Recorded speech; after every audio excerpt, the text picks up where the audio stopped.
Hey everybody, so I finally did the thing that I've always feared doing and that many of you have always feared doing, and that is that I left my sermon at home this morning.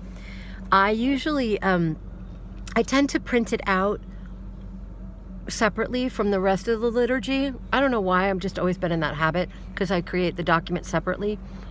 Sometimes I write it right in the body of everything else, but anyway. So I always email it to myself. I email it to my email address and to Kindle, and I also email the liturgy. But this morning, I got notice of a dear parishioner in extremis, and that obviously distracted me. And so while I thought I was being very centered and grounded, like, okay, everything is going to be all right. We'll take care of all this. I got to church, which is about 7 minutes from home, and I realized that I had 2 copies of the liturgy, the rest of the liturgy, no copies of the sermon, and I thought, oh, I'm good. I always email it to myself, and looked at my emails, and I had emailed myself like multiple copies of the order of service and of the ritual of anointing that I do, and no sermon. Anyway, so I told my music director, and I told our other staff person, and they were both like, do you want me to run to your house and get it? And I was like, no, you know what? The sermon is not the whole service. Everything is fine. And you know what? Like,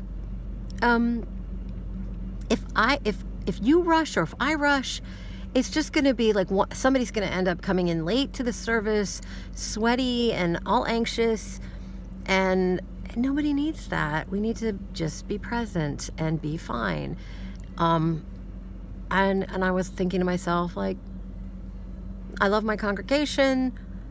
Many of them love me, or if they don't, they're at least like, not sitting there in judgment of what a horrible person I am for making this very human mistake. So why don't I just do what I do? And it was fine.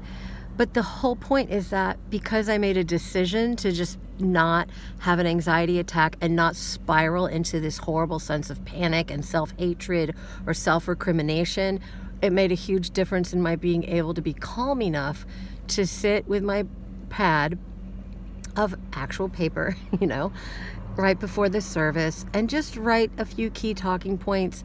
And I thought to myself also, hey, you just prepared this whole sermon. It can't have all flown out of your head, overnight. You got this. So I did tell the congregation what happened, and I said, so the whole sermon will actually be printed, it will be on the website. So I wanted to share that with you because I knew it would happen someday. I kind of had this thing for some years that said, oh, no, you're way too careful. You'll never do that. But I said that about really going up on lyrics or on lines in the theater. Years ago, I was like, oh, I'll never go up on lines that badly. And I have. It happens. Your mind goes blank. So I've learned my lesson. I'm a little more humble these days. And I also, it's my birthday. So everybody's feeling kind of warm and fuzzy because of that. And they sang happy birthday to me and everything. So times are intense.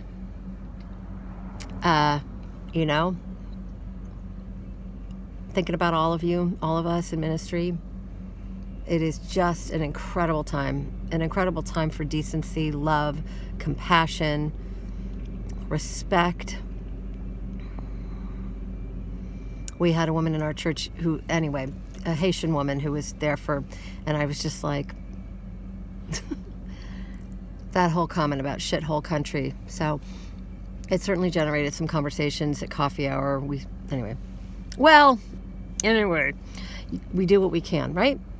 And tomorrow is the birthday of a wonderful prophet and inspiration. And I reread Letter from a Birmingham Jail last night. And it was staggering how urgently it applies to today. It's kind of hard to see how much so. But I hope you have a great holiday weekend, and be beautiful.